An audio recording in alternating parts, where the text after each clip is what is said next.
දුවේ පුතේ අද අපි මේ වීඩියෝ එකෙන් කතා කරන්නේ ඇවිදින තරු ගැන. ඇත්තටම තරු ඇවිදිනවද? රෑ අහස දිහා බලාගෙන ඉද්දී අහස පුරා විහිදුණු තරු අතරින් සමහර ඒවා ගමන් කරනවා වගේ ඔයාලා දැකලා තියෙනවද?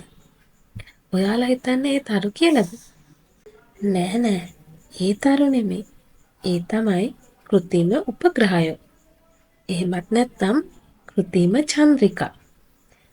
මේ චන්ද්‍රිකා එක එක හේතුන් මත පොළවෙන් හිස් අහසට යවපු ඒවා.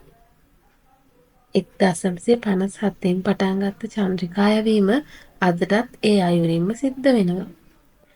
කාලගුණය පිළිබඳ තොරතුරු ගන්න, පණිවිඩ හුවමාරු කරගන්න, අභ්‍යවකාශ පරීක්ෂණ වලට අදාළ තොරතුරු ලබා ගන්න මේවා ඉතාමත් වැදගත්.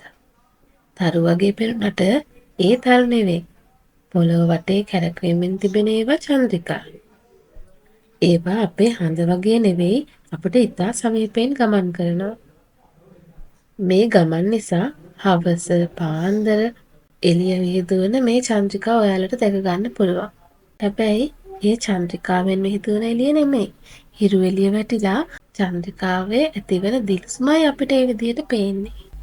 ඉතින් මේ වීඩියෝ එක බලුවට ඔයාලට ස්තුතියි. තවත් ලස්සන වීඩියෝ එකකින් හමු වෙමු.